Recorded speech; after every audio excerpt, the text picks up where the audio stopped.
कोल्हापूर हद्दवाढीचा प्रश्न पुन्हा एकदा ऐरणीवर. हद्दवाढ झाल्यास सिटी बस ग्रामीण भागात येणार नाही. हद्दवाढीला समर्थन करणाऱ्यांची भूमिका. तर बस बंद झाल्यास शहरात येणारा भाजीपाला बंद करणार. हद्दवाढीला विरोध करणाऱ्यांची भूमिका. नागपूरच्या संविधान चौकात CITUच्या आशा वर्कर आणि गटप्रवर्तकांचं धरणे आंदोलन. मानधनासह 9 मागण्यांसाठी आवाज. 15 दिवसात निर्णय न झाल्यास 9 जुलैपासून मोठ्या आंदोलनाचा इशारा. वाशिम जिल्हा परिषदेसमोर अंगणवाडी सेविकांचं धरणे आंदोलन. 2023-24 मधील खर्च, भत्ते, थकीत प्रवास भत्ता, वेतन आणि पेन्शन यासाठी जोरदार मागणी केली.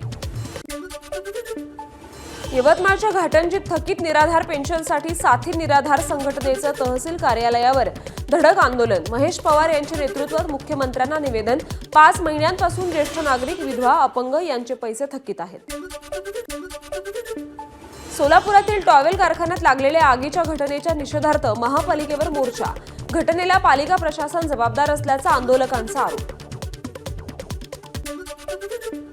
संत मुक्ताबाई यांच्या समाधी सोहळ्यासाठी विठुरायाच्या पादुकांचं मुक्ताईनगरकडे प्रस्थान. टाळ मृदुंगाच्या गजरात आणि विठ्ठल नामाचा जयघोष करत पादुकांचं प्रस्थान.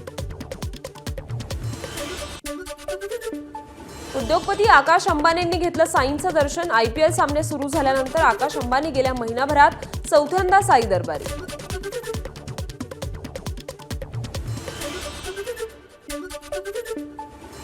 अमरावतीतील मेळघाटच्या खडीमल गावातील पाण्याची समस्या जैसे थेच. ABP माझानं बातमी दाखवल्यानंतर जिल्हा परिषदेकडून जलजीवन मिशन अंतर्गत काम सुरू. मात्र काम अजूनही अपूर्ण असल्यानं पाण्यासाठी नागरिकांची पायपीट. नंदुरबारच्या शहाद्यातील क्रीडा संकुल परिसरात होणाऱ्या बांधकामासंदर्भात नागरिक आक्रमक. सार्वजनिक बांधकाम विभागाच्या कार्यालयात नागरिकांचा ठिय्या. आमदारांच्या उपस्थितीतच माहिती देण्याच्या क्रीडा विभागाच्या अधिकाऱ्यांच्या भूमिकेमुळे नागरिकांचा संताप.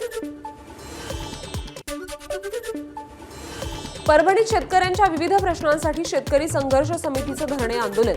मोठ्या संख्येनं शेतकरी आंदोलनात सहभागी. मागण्या मान्य न झाल्यास आंदोलन करण्याचा शेतकऱ्यांचा इशारा. अकोल्यातील अघोषित लोडशेडिंगमुळे काँग्रेसचे आमदार साजिद खान पठाण आक्रमक. महावितरणच्या विभागीय कार्यालयात अधिकाऱ्यांना त्यांनी जाब विचारला. राहुरी विद्यापीठाअंतर्गत कृषी विस्ताराचं महत्त्वपूर्ण काम करणाऱ्या अधिकारी आणि कर्मचाऱ्यांचं आंदोलन. कर्मचाऱ्यांना वाहतूक भत्ता आणि राष्ट्रीय निवृत्ती वेतन योजनेमधील शासन हिस्सा दिला जावा या प्रमुख मागणीसह आंदोलन. अमरावती जिल्हाधिकारी कार्यालयासमोर महिलेचं सहकुटुंब उपोषण. शिराळा गावात जुन्या सार्वजनिक रस्त्यावर अतिक्रमण करून व्यवसायाला अडथळा निर्माण झाल्याची तक्रार या महिलेनं दिली होती. गेल्या 5 महिन्यात नाशिक शहरातील 15 पोलिसांवर कारवाई. यात 10 जणांचं निलंबन तर 5 जण बडतर्फ. यामुळे पोलिसांचीच वाटचाल गुन्हेगारीच्या दिशेनं सुरू असल्याचं धक्कादायक वास्तव समोर. नाशिकच्या मालेगावमध्ये 6 शाळांमधील 74 तुकड्यांना बनावट GRनं मान्यता दिल्यानं खळबळ. तरी मान्यता शिक्षण विभागाच्या नियमानुसारच असल्याचं शाळा व्यवस्थापनाचं मत आहे. प्रकरण लक्षात येताच शिक्षण विभागाकडून संबंधित शाळांवर कारवाई. बीडमध्ये सोशल मीडियावर आक्षेपार्ह आणि जातीय रंग देणाऱ्या पोस्टवर कठोर कारवाई.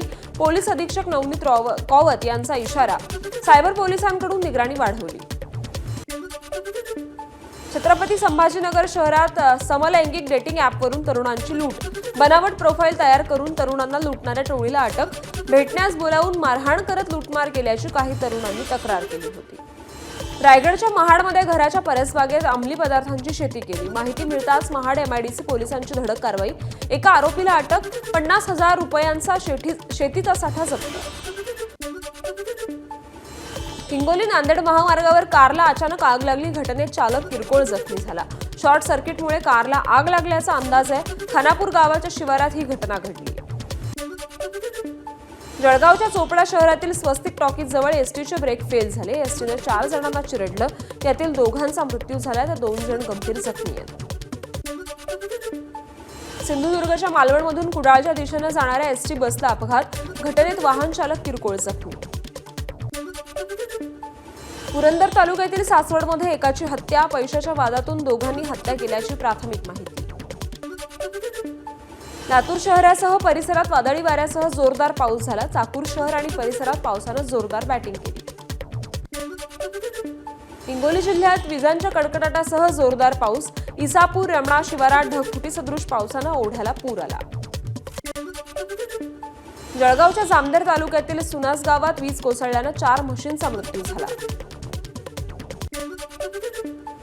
भिवंडी शहरासह ग्रामीण भागात ढगांच्या कडकडाटासह वरुण राजाचं आगमन. मात्र अचानक आलेल्या पावसानं नागरिकांची तारांबळ.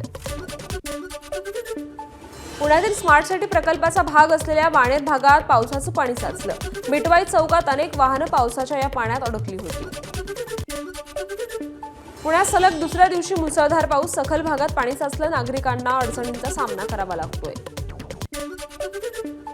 पुण्यात मुसळधार पावसात होर्डिंग कोसळलं. 7 ते 8 दुचाकी या होर्डिंग खाली अडकल्या. सुदैवाने यात कुठलीही जीवितहानी झाली नाहीये. पुणे शहरात झालेल्या मुसळधार पावसामुळे रस्त्यावर पाणीच पाणी. पाण्याच्या वेगानं गाड्या देखील वाहून गेल्याचं चित्र. कोल्हापूर जिल्ह्यात सलग 5व्या दिवशी वळवाच्या पावसाची हजेरी. विजांच्या कडकडाटासह पाऊस पडल्यानं सखल भागात पाणी साचलं. सोलापूरच्या बार्शीत पावसामुळे तहसील कार्यालयासमोरील कॅन्टीनचं छत कोसळलं. सुदैवाने या घटनेत कुठलीही जीवितहानी नाही. सोलापूर शहरासह अक्कलकोट तालुक्यात मुसळधार पावसाची हजेरी. हवामान विभागानं ऑरेंज अलर्ट दिला होता. सोलापूरच्या करमाळा तालुक्यातील जेऊर आणि परिसरात मुसळधार पाऊस. सखल भागात पाणी साचलं. छत्रपती संभाजीनगरच्या कन्नड तालुक्यातील सायगावाड माध्यमिक विद्यालयाचं वादळी वाऱ्यामुळे मोठं नुकसान झालंय. शाळेचे सर्व पत्रे उडाले. अनेक झाडं देखील उन्मळून पडली. भंडाऱ्यात वादळी वाऱ्यासह पाऊस झाला. पवनी तालुक्यातील पहिल्या परिसरात अनेक झाडं उन्मळून पडली. तर विद्युत खांब कोसळल्यानं अनेक गावांचा वीज पुरवठा खंडित झाला. कापणीला आलेलं भात पीक देखील जमीनदोस्त झालं.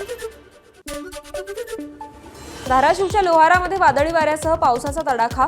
सोसाट्याच्या वाऱ्यामुळे रस्त्यावर झाडं उन्मळून पडली तर घरावरील पत्रे उडाली. नाशिकमधील झाडं पडण्याची मालिका सुरू. सोसाट्याच्या वाऱ्यासह आलेल्या पावसानं कॉलेज रोडसह इतर भागात झाडं उन्मळून पडली. सुदैवानं जीवितहानी झाली नाही. एबीपी माझा, उघडा डोळे बघा नीट.